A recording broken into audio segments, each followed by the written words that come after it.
ராஜாராம்,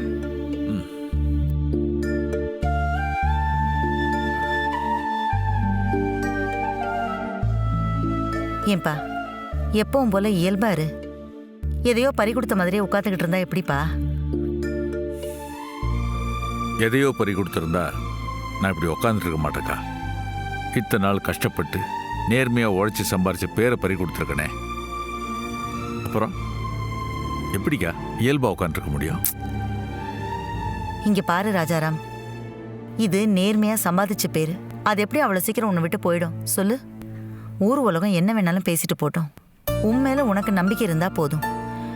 இன்னைக்கு ஒன்று பேசி நாளைக்கு வேற ஒன்று மாத்தி பேசுற ஊரும் உலகமும் உன்னோட நம்பிக்கையை கடுகளவு கூட குறைச்சிடாதுப்பா. ஊர் உலகத்தை பற்றியெல்லாம் யோசிக்கலக்கா. நம்ம கிட்ட இருக்க யாரோ ஒருத்தன் தான் இந்த தப்பை எல்லாம் பண்ணியிருக்கான். அவன் யாருன்னு தெரிஞ்சு போச்சுன்னா எல்லாமே சரியாயிடுங்கா.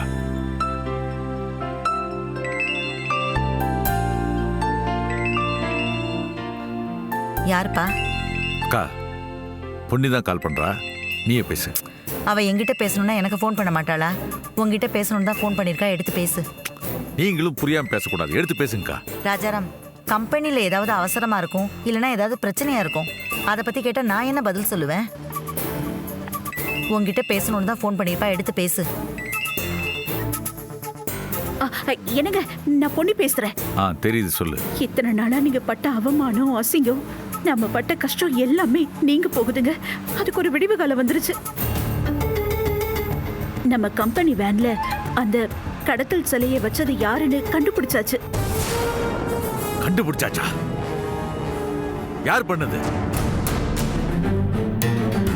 நீங்க கம்பெனில இருந்து அத்தனை பேர் கூடயும் ஒண்ணுக்கு பழகிட்டு இருந்தீங்க. அண்ணன் தம்பியா நினைச்சுதான் பொறுப்பெல்லாம் கொடுத்தீங்க. அவங்கள ஒருத்தன் தான் இதெல்லாம் பண்ணான்னு சொன்னா உங்களால தாங்க முடியுமா?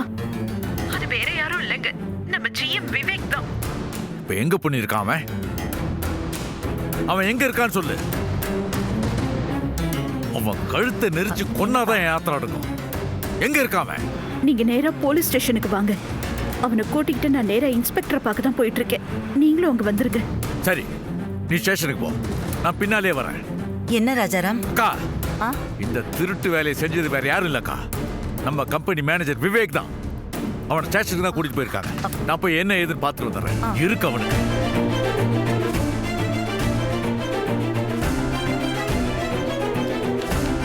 சந்துரு, சந்துரு, சந்துரு, ஒரு குட் நியூஸ். என்ன ஸ்வேதா? ஆண்டி இன்னும் ஒரு நாள்ல அந்த பிளாக் ஷீப்பை கண்டுபிடிச்சிருவேன்னு சொன்னாங்கல்ல, கண்டுபிடிச்சிட்டாங்களா? யார் ஸ்வேதா? நம்ம கம்பெனியோட ஜெனரல் மேனேஜர் விவேக். விவேகா? அவர்தான் இதை பண்ணிருக்காரே. இப்பதான் ஆண்டி ஃபோன் பண்ணி சொன்னாங்க. அத்தா அவரை போலீஸ் ஸ்டேஷனுக்கு கூட்டிட்டு போயிட்டு இருக்காங்க. அங்கிளும் கோவமா கிளம்பி போயிருக்காரு. விவேக் அங்கிள்? என்னால நம்பவே முடியல ஸ்வேதா. அவர் ஏன் இந்த மாதிரி பண்ணணும்? எங்க அப்பா அவரை எவ்வளவு பெரிய பொசிஷன்ல வச்சிருந்தாரு தெரியுமா? எங்க அப்பாவுக்கு போய் எப்படி இப்படி ஒரு நம்பிக்கை துரோகம் பண்ணணும்னு தோணுச்சு அந்த ஆளுக்கு. It's unbelievable. அவன சந்துரு, சந்துரு, என்ன உனக்கு தான் அடிபட்டிருக்குல்ல, ஏன் இப்படி எல்லாம் அவசரப்படுற? உட்காரு, உட்காரு, வா. இப்பதான் கியூர் ஆயிட்டு இருக்கு. என்ன சந்துரு நீ பாத்து உட்கார். வலிக்குதா? சொன்னா கேட்க மாட்டேன். இரு.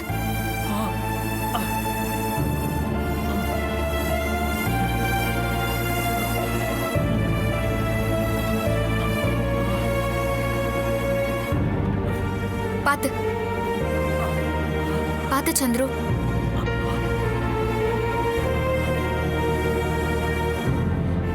டாக்டர் தான் உன்னை நடக்கவே கூடாதுன்னு சொல்லிருக்காருல்ல, நீ ஏன் இப்படி பண்ற?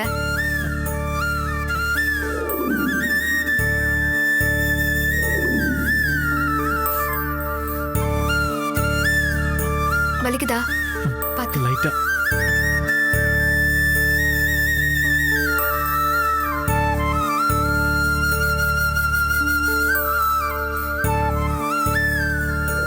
ஏதோ உங்க வாழ்க்கை மட்டும்தான் அழிஞ்சு போன மாதிரி பேசுறீங்க.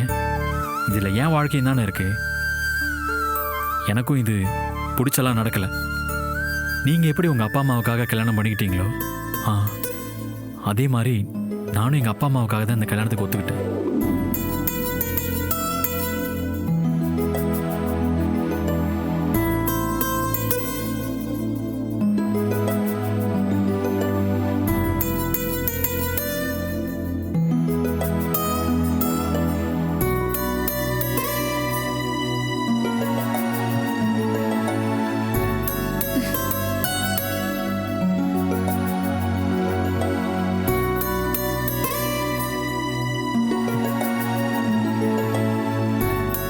இப்ப எப்படி இருக்கு சந்துரு?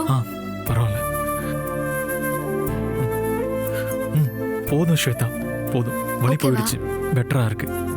பாத்து பாத்து.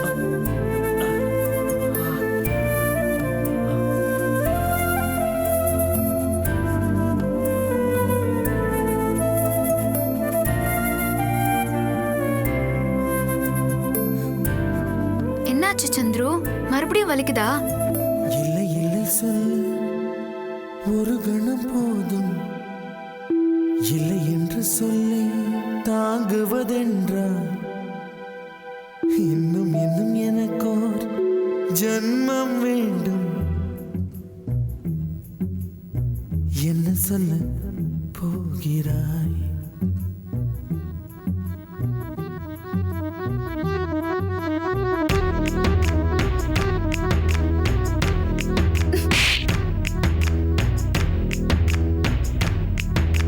சந்தன தென்றலை ஜன்னல்கள் தண்டித்தல் நியாயமா நியாயமா? காதலின் கேள்விக்கு கண்களின் பதில் என்ன? மௌனமா மௌனமா? அன்பே எந்தன் காதல் சொல்ல நொடி ஒன்று போதுமே, அதை நானும் மைப்பிக்கத்தானே ஒரு ஆயுள் வேண்டுமே. இல்லை இல்லை சொல்ல ஒரு கணம் போதும், இல்லை என்று சொல்லை தாங்குவதென்றால் இன்னும் இன்னும் எனக்கு ஒரு ஜன்மம் வேண்டும். என்ன சொல்ல போகிறாய்? என்ன சொல்ல போகிறாய்? சந்தன தென்றலை ஜன்னல்கள் தண்டித்தல் நியாயமா நியாயமா? காதலின் கேள்விக்கு கண்களின் பதில் என்ன? மௌனமா மௌனமா? அன்பே எந்தன் காதல் சொல்ல நொடி ஒன்று போதுமே, அதை நானும் மைப்பிக்கத்தானே ஒரு ஆயுள் வேண்டுமே. இல்லை இல்லை சொல்ல ஒரு கணம் போதும், இல்லை என்று சொல்லை தாங்குவதென்றால் இன்னும் இன்னும் எனக்கு ஒரு ஜன்மம் வேண்டும். என்ன சொல்ல போகிறாய்? என்ன சொல்ல போகிறாய்?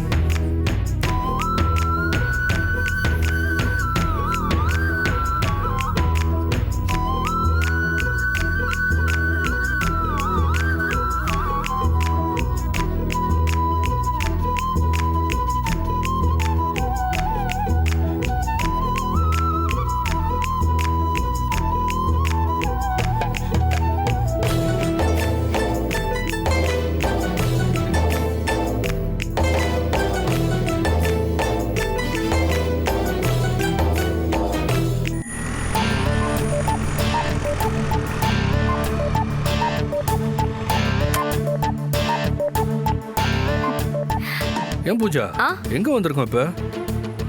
நீ ஒரு அவசர குறுக்க செந்தில். உன்கிட்ட ஒரு நிதானமே கிடையாது. நீ மட்டும் என்ன சாதாரண காரியமா பண்ற? பெரிய பெரிய மேஜிக்லாம் பண்ணிட்டு இருக்க. மனசுல எனக்கு படபடன்னு அடிச்சுக்குது தெரியுமா? அங்க நிக்கிறாங்களே, அவங்க யார் தெரியுமா? Vivek sir wife. அவங்கள பார்க்க தான் வந்திருக்கோம். வா. பூஜா, நம்ம சில விஷயத்துல சில வாங்கின ஆளு ஏன் விவேக் சாரை காட்டினான்னு எனக்கு இன்னும் அந்த குழப்பமே தீரல. இன்னும் அதுக்குள்ள விவேக் சார் ஒய்ஃபை பார்க்க கூப்பிட்டு வந்திருக்க. உன்னோட எல்லா குழப்பமும் கொஞ்ச நேரத்துல தீந்துரும். வா. ஆண்டி. ஹாய் ஆண்டி, நான் தான் பூஜா. ஓ, நீதானம்மா அது? இவர் செந்தில், நம்ம கம்பெனில தான் ஒர்க் பண்றாரு. செந்தில எனக்கு நல்லா தெரியும். சார் கூட வீட்டுக்கு வந்திருக்காரு.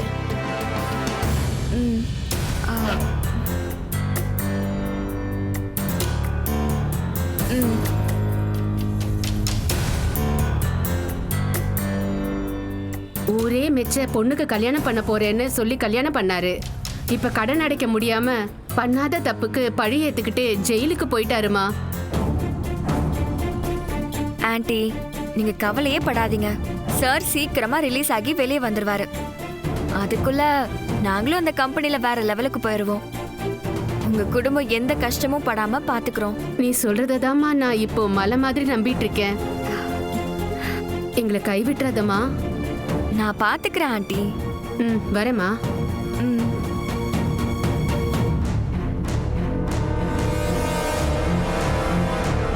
பூஜா, இங்க என்ன நடக்குது? கொஞ்சம் புரியுற மாதிரி சொல்றியா? செந்தில், பொன்னி அந்த சிலைய வேன்ல வச்சது யாருன்னு நான் கண்டுபிடிச்சிட்டேன். கருப்பாடு நம்ம கம்பெனில தான் இருக்கான். இன்னும் ஒரு நாள்ல நான் கொண்டு வந்து நிறுத்துவேன்னு ராஜாராம் கிட்ட சொல்லிட்டு இருந்தா. அப்பவே எனக்கு டவுட் வந்துருச்சு. அப்புறம் பொன்னியோட டிரைவர் கிட்ட விசாரிச்சு பார்த்தப்போ பொன்னி ஒரு போலீஸ் ஆபீசர் கிட்ட கண்டுபிடிக்கிற பொறுப்பை ஒப்படைச்சதும் அந்த போலீஸ் ஆபீசர் நமக்கு சிலை கொடுத்தவனை ட்ரேஸ் பண்ண விஷயமும் எனக்கு தெரிஞ்சது. நான் கிரிமினல் சைக்காலஜில மாஸ்டர் டிகிரி முடிச்சவ. பொன்னி 8 அடி பாஞ்சா நான் 16 அடி பாய மாட்டேன். அதான் அன்னைக்கு நைட்டே விவேக்குக்கு ஃபோன் பண்ணி அவரோட கடன் பிரச்சனையை நான் பாத்துக்கிறேன்னு சொன்னேன். நமக்கு சிலை கொடுத்த காசிக்கு ஃபோன் பண்ணி கைய மட்டும் மாத்தி காட்டுன்னு சொன்னேன். Problem solved. நான் கேடி கில்லாடின்னு எல்லாரையும் பார்த்துருக்கேன். ஆனா நீ எல்லாரையும் தாண்டிட்டு பூஜா. நான் இப்பவும் சொல்றேன், 1-2 விஷயத்துல நமக்கு பின்னடைவு ஏற்படலாம். ஆனா கடைசியா ஜெயிக்க போறது நாம தான். நீ இன்னும் ஸ்ட்ராங்கா என் கூட இரு, புரிஞ்சுதா?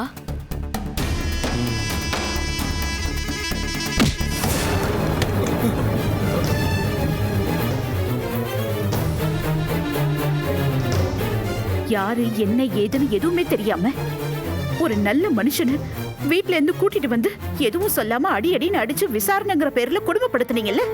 இப்ப அந்த தப்ப செஞ்ச உண்மையான ஆளே இப்ப இங்க வந்து நிக்கிறான். இவரை கேளுங்க. ஒரு கேஸை இன்வெஸ்டிகேட் பண்ணீங்கன்னா அத மனசாட்சியோட இன்வெஸ்டிகேட் பண்ணணும். மனசாட்சியை தூக்கி வச்சுட்டு இன்வெஸ்டிகேட் பண்ணக்கூடாது. யார் இவரு? எங்க கம்பெனி மேனேஜர். 20 வருஷமா எங்க கம்பெனில தான் வேலை செஞ்சுட்டு இருக்காரு. யாரு கூடயும் சேர்ந்துகிட்டு சூழ்ச்சி பண்ணி என் ஹஸ்பண்டுக்கு கெட்ட பேரை உண்டாக்கணும் அப்படிங்கிறதுக்காக வேன்ல அந்த சிலையை வச்சவனே இவன் தான். ஐயோகே. யோ, நீ தான் பண்ணியா? ஆமாம் சார். பொன்னி மில்ஸ் வண்டினா யாரும் சந்தேகப்பட மாட்டாங்க. பொன்னி மில்ஸ்க்குன்னு சொசைட்டியில் ஒரு மரியாதை இருக்குது. அதை யூஸ் பண்ணி ஐம்பொன் சிலையை அதில் வச்சு அனுப்பு, உன் பிரச்சனையெல்லாம் நான் சரி பண்ணுறேன்னு என் ஃப்ரெண்டு சொன்னான். எனக்கும் கொஞ்சம் எக்கனாமிக்கல் ப்ராப்ளம் இருந்துச்சு சார். அதனால தான் சார் இப்படி பண்ணிட்டேன். என்னை கம்பெனியில் நல்லா தான் வச்சுருந்தாங்க சார்.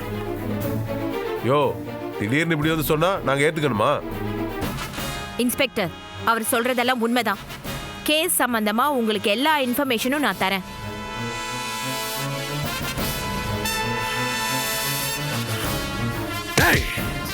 திருட்டு ராஸ்கல். சார், உன்னை என் கம்பெனில எந்த லெவல்ல வச்சிருந்தேன், எவ்வளவு வசதியா வச்சிருந்தேன், எவ்வளவு மரியாதையை நடத்தினேன். எனக்கு அப்புறம் அந்த கம்பெனில எல்லாரும் உன்னதான மரியாதையை நடத்துறாங்க.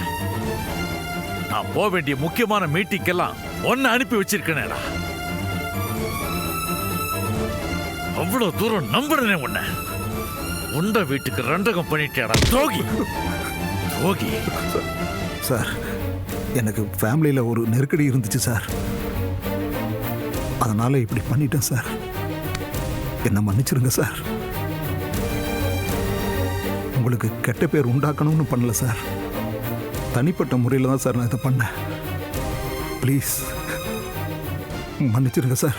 டேய், உன்னோட தனிப்பட்ட கெட்ட புத்தியால என் கம்பெனியை நாசம் பண்ணிட்டியடா. இவ்வளவு நாள் கஷ்டப்பட்டு உழைச்சு சம்பாரிச்ச பேரு புகழ் எல்லாமே பாழா போச்சுடா பாவி. Hello hello hello sir sir sir sir நிறுத்துங்க நிறுத்துங்க சார் நிறுத்துங்க நிறுத்துங்க சொல்றல நிறுத்துங்க. இது போலீஸ் ஸ்டேஷன் சார். அவரை என்ன பண்ணணுங்கிறத நாங்க முடிவு பண்ணுவோம். நீங்க கை நீட்டாதீங்க. உங்க கோபத்தை கண்ட்ரோல் பண்ணுங்க. எப்படி சார் கண்ட்ரோல்? சொல்றத கேளுங்க. அவனுக்கு எதுல சார் குறை வச்சேன்? சம்பளத்துல குறை வச்சனா, வசதியில குறை வச்சனா, மரியாதையில குறை வச்சனா? எதுல சார் குறை வச்சேன்? இவன் வீட்டு பிள்ளைங்க எல்லாம் நல்லா இருக்கணுன்றதுக்காக நான் என்னெல்லாம் பண்ணிருக்கேன். அவன் பொண்ணு கல்யாணத்தை என் பொண்ணு கல்யாணம் மாதிரி முன்னாள் நடத்தி வச்சிருக்கேன் சார். என் குடும்பத்துல ஒருத்தர் பார்த்திருக்கேன் சார். அவனை இது எதையுமே மனசுல வச்சுக்காம, இது எதையுமே நினைச்சு பார்க்காம துரோகம் பண்ணிருக்கா சார். துரோகி துரோகி இவனெல்லாம். சார் சார் கை நீட்டாதீங்க சொல்லிட்டு இருக்க, திரும்ப அடிக்க போறீங்க. என்ன இன்ஸ்பெக்டர் இது? என் புருஷன் ஒரு தப்பும் செய்யாத போது அவரை ஒரு நாள் முழுக்க வச்சு லாக்அப்ல அடின்னு அடிச்சிருக்கீங்க. ஆனா தப்பு செஞ்சவன் உங்க கண்ணு முன்னாடியே நிக்கிறான். அவன் அடிக்கும் போது உங்களுக்கு அது தப்பா தெரியுதா? நீங்களே நியாயத்தை சொல்லுங்க. 20 வருஷமா அவன் எங்க கம்பெனில வேலை செஞ்சிருக்கான். அவனை எவ்வளவு நம்பி இருப்போம், அவன்கிட்ட எவ்வளவு பொறுப்பு கொடுத்திருப்போம். அப்படிப்பட்ட ஒருத்தன் துரோகம் செய்யும் போது கோவம் வராதா? ஏன் சார், நான் தான் தப்பு பண்ணேன்னு ஒருத்தன் உண்மையை ஒத்துக்கிட்டு வந்து நிக்கிறான், அவனை சும்மா விடுறீங்க? நான் தப்பே பண்ணலன்னு எவ்வளவு தூரம் உங்களை கெஞ்சி கேட்டிருப்பேன். நான் சொன்னதை காதுலயாவது போட்டீங்களா சார்? யாருக்கு சார் போலீஸ் ஸ்டேஷன் நடத்துறீங்க? யாருக்கு போலீஸ் ஸ்டேஷன் நடத்துறீங்க? இந்த மாதிரி ஐயோக்கியனுங்களுக்கா இல்ல என்ன மாதிரி நேர்மையானவங்களுக்கா? சார் அவ்வளவு ஸ்ட்ராங்கா எவிடன்ஸ் இருந்துச்சு, அதான் நீங்க தான் தப்பு பண்ணிருப்பீங்கன்னு நான் முடிவு பண்ணிட்டேன். எப்படியாவது உங்ககிட்ட வாக்குமூலம் வாங்கிட்டா கோர்ட்ல நல்ல பேர் கிடைக்கும்னு தான் அடிச்சிட்டேன். என்ன மன்னிச்சிருங்க சார். கான்ஸ்டபிள் சார், இங்க வாங்க. இவரை கொண்டு போய் லாக்அப்ல வைங்க. Okay sir. கோர்ட்ல ப்ரொடியூஸ் பண்ணணும். வாங்க.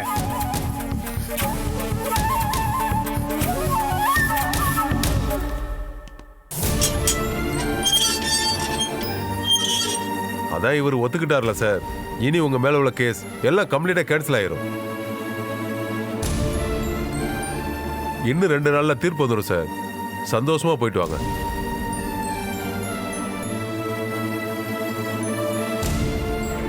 ரொம்ப தேங்க்ஸ்மா. எனக்கு தேங்க்ஸ் சொல்லாதீங்க. இந்த கேஸுக்காக உங்க ஒய்ஃப் எனக்கு 100 தடவை ஃபோன் பண்ணிருப்பாங்க. அவங்க கஷ்டப்படுறத பார்த்து தான் இந்த கேஸ்லயே நான் இறங்கினேன். நீங்க நன்றி சொல்றதா இருந்தா உங்க ஒய்ஃபுக்கு தான் நன்றி சொல்லணும்.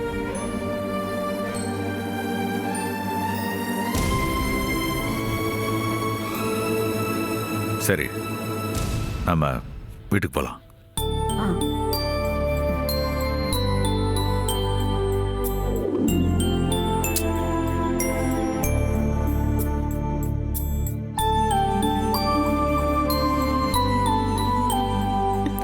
என்னக்கா இன்னும் அம்மா அப்பா வரவே இல்ல? கொஞ்சம் வெயிட் பண்ணு. ஸ்டேஷன்ல இருந்து கிளம்பிட்டாங்க. டிராஃபிக்கா இருக்கும், வந்துருவாங்க. ஓகேயா? பாருடா, பள்ளிக்கூடம் போக மாட்டேன், வெளியே தெருவுக்கு போக மாட்டேன்னு அடம்பிடிச்ச முகத்துல எவ்வளவு சந்தோஷம் பாத்தியா? இருக்காதா அத்தை? நம்ம எல்லாருக்கும் சந்தோஷம் தானே.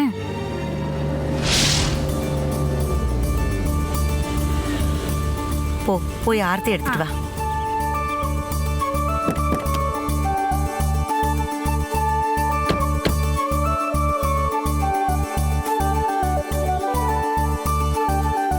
பவுனு, என்ன எல்லாரும் வெளியே நிக்கிறீங்க? இருப்பா, எவ்வளவு பெரிய விஷயம் நடந்திருக்கு. ஆர்த்தி எடுத்ததுக்கு அப்புறம் தான் உள்ள கூட்டிட்டு போகணும். ஒரு நிமிஷம்.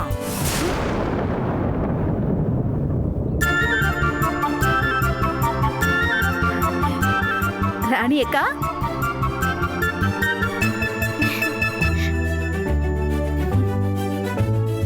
வீட்டுல திஷ்டி கழிச்சிட்டா போதுமா? இந்த ஊர்ல இருக்கிற திஷ்டி போக வேண்டாமா?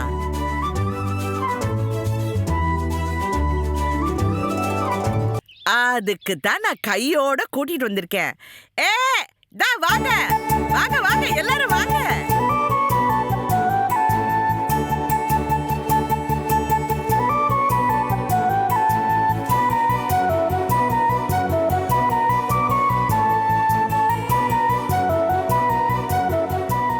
வாங்க வாங்க. பிரியா, இங்க வா. நீ தானே அழுதுகிட்டே இருந்தா, அம்மா அப்பாக்கு மாலையை போடு போடு போடு போடு. அக்கா, எதுக்கக்கா எனக்கு மாலை எல்லாம்? எல்லாத்துக்கும் ஒரு காரணம் இருக்கு, நீ போடு. சரி சரி, இப்ப எல்லாரும் அவங்கள போட்டோ எடுங்க, நல்லா எடுங்க. அப்படி அப்படி அப்படியே வச்சு.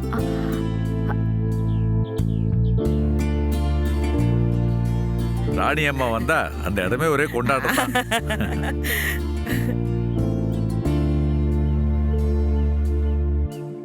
அப்புறம் ராஜாராம நம்ம மேல இருக்கிற கலங்கத்தை தொடச்சு அப்படியே ஒரு பழியில இருந்து வெளியே வருது, புதுசா ஒரு பொறப்பு பிறக்கிற மாதிரி.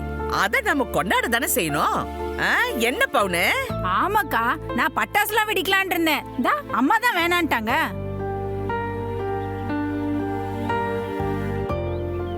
சரி சரி சரி. இப்ப நம்ம விஷயம் எல்லாம் வீட்டுக்குள்ள போய் பேசிக்கலாம். இந்த பத்திரிக்கைக்காரங்க வந்திருக்காங்க, அவங்க கிட்ட ராஜாராம் பொன்னி ஒரு 2 வார்த்தை பேசுங்க. ஐயோ, எதுக்கு பத்திரிக்காரங்கல்லாம்? ஆட சும்மா இருங்க. தப்பே பண்ணாம பொய் பழிய சுமந்துட்டு வந்து நின்ன அன்னைக்கு அவர் தப்பு பண்ணாருன்னு ஊருக்கே அவங்க டமரா அடிச்சாங்கல்ல.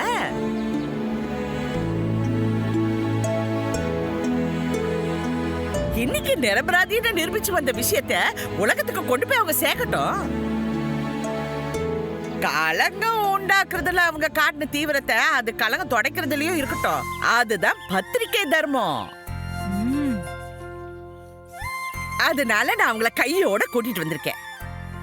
நீங்க கூட்டிட்டு போய் நல்ல வீடியோ எடுங்க. நீங்க கூட தப்பா நினைக்கலையே மேடம். ரியல் ஜர்னலிஸ்ட்னா என்னன்னு உங்ககிட்ட தான் கத்துக்கிட்டோம்.